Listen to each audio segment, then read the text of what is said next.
So, ito yung ating sa mga nagtatanong ng paano lumambot ang clutch. Ganito.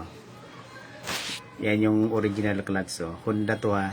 Pero applicable yan sa lahat ng motor. EC, FC. Basta di clutch.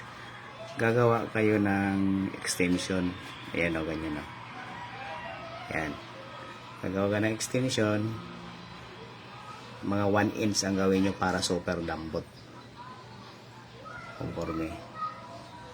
Tapos yung bracket, di ba, pag nag-extension ka ng 1 inch, tatabingi yung holder ng ganyan. Ipipihit nyo lang yan gamit ang screw para dumiretso yung cable pa din. Yan o. Ganyan extension natin. Ang pwede nyong gawin na pang-modify na extension, yung clutch lever ba? Yung clutch lever, ikat nyo yun. Yun ang magiging holder yan ito. Ito. Magiging ganyan. Gagawa lang kayo ng ganyan. No? Yan o. Yan ang magiging holder. O, ngayon, pag humaba kasi yung lever nyo ng clutch, lalambot na siya. Ganyan ang sekreto niya. Ito, super lambot yan. Honda CB yung motor ko na to. Yung sa AC kasi, gusto kong gumawa ng pang-AC yung plug-and play na. Abangan nyo na lang. Ito kasi sa mga veterans, kagaya ng naka-TMX dati, way back 2004, ganyan talagang ginagawa. Gagawa ka ng extension. Ako kasi, dahil wala pa akong ganito, hindi pa ako nakabili ng ganitong holder na to, gumawa ko ng stainless extension na yan, no? Yan, yun ang ipinasok ko doon sa stainless. Kaya yung stainless ko yan, extension na yan. Stainless yan. Tapos, hinantap ko. Kasi yan yung CB ko. Yung sa CB ko kasi napakalambot ng clutch ko. Yung may mga ginawan kasi ako dati, hindi ko siya binibidyuhan. Kumbaga, hindi ako, ngayon lang, kasi marami nagka-interest eh. Nag-trending na nga ngayon yung natin clutch extension natin. Kaya ngayon nire-reveal ko sa inyo sa mga malalayo. Pero yung malalapit naman, pwede kayong gumawi dito, lalo na sa ACFC. Kasi ang ACFC, dito yun may a-adjust pa tayo sa loob, conforme sa lalim. Pero pwede nyong gawin naman yun, basta naka-settings na yung dito nyo. Ito, Honda CB150 yung motor ko. Dahil marami nagtatanong, mayroon nagtatanong sa akin, mga malalayo, mga galing pa ng Cebu, Bisaya. Ganyan lang gawin nyo. Extension yan. Napakalambot yan. Pensilin nyo pag naglalaro yan. Yan yung ano ko ha. Yan. Yan. Ganyan siya. Naka-extension ako. Pensilin nyo ha. Tingnan nyo yung clutch ko kung gaano kalambot. Ito yung clutch ko ha. O yan o. O yan yung lever ko ng Honda CB ko. Alas daliri lang siya o. Yan. Yan. O. Alas daliri lang siya. Picturean ko sa iyo. Yan yung Honda CB ko. Yan. Para makita nyo kung gaano kalambot. Yan o. Kaya daliri lang yan. Medyo maliko tayo ang ha. Yan o. Agawa natin ha. Super lambot. Isang daliri lang o. Super lambot siya o. Yan. Yan. Super lambot lang yan. Yan. Kaya ko ginawa to kasi dati yung daliri ko na yan, nasunog yan. Ngayon hindi makapwersa. Kaya ang ginawa ko, gumawa ko ng extension para kahit isang daliri lang, hindi ako mangangawit. Nagkataon kasi na may biyahe ako noon na may home service ako ng San Andres, Quezon. Kailangan kong i-home service yun, 2 customer. Nasunog kasi dati yung daliri ko na yan. Kaya kita mo, pasanin may tama ng sunog yan. Lapnos yan dati.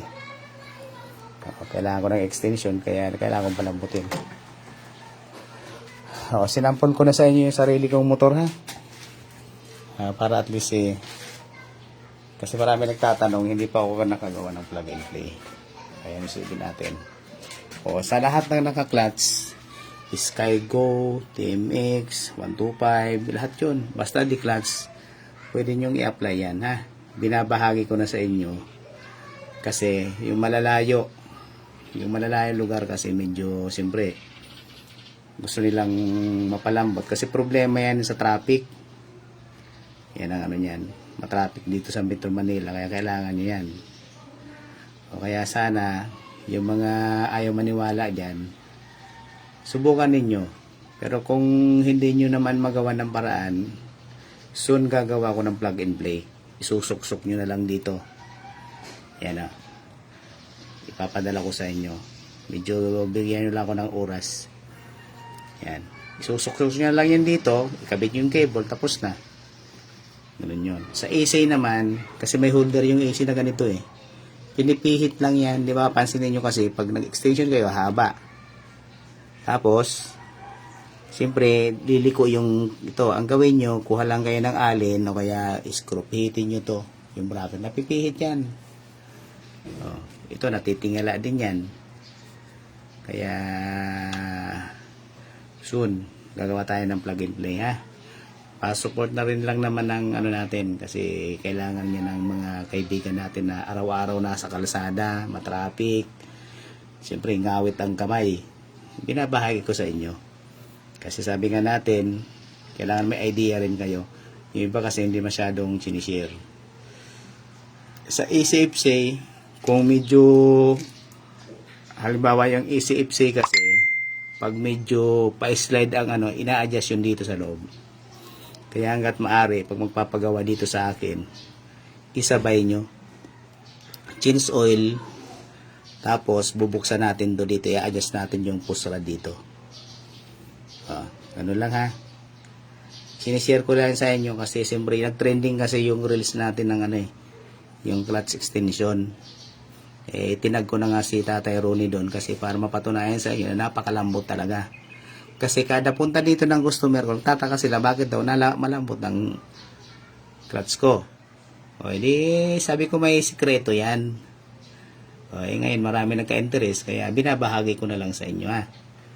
Pasupport na lang mga sir sa ano ha. Pero soon gagawa tayo ng extension na plug and play na yan, yung alloy na lang. Kasi ang pwede nyong gamitin dyan, turo ko sa inyo ha. Ganito wala kasi tayong sira dito na lever Kung may sira sana akong lever, pwede ito. Pwede kayong gumamit yung pang-easy o kaya YTX. Yung may holder dito. May holder dyan Pwede kayong gumamit yan, kinakat. Para naglalaro pa rin sa clutch. Pero soon, mamaya, pag sinipag ako ngayon, gumawa ko. Ayan yung Honda CB natin. Kasi nagpalit ako ng front fender di ba yung front fender natin? Iba na. Minumodify natin yung CB natin. Habang walang salang, sabi ko, bigyan ko ng atensyon yung motor ko. Salamat sa panonood mga sir ha. Pa-support na rin lang naman. Ngayon, binahagi ko sa inyo yung diskartihan. Ngayon, bahala na kayong mag-provide kung kaya ninyo. Gawan nyo, sundan nyo lang. Pero kung hindi kaya, pwede kayong dumayo sa akin. Okay, salamat sa panonood ha. Pa-support na rin lang sa ating mga gagawin na mga tutorial. Soon magagawa tayo niyan. Salamat mga sir.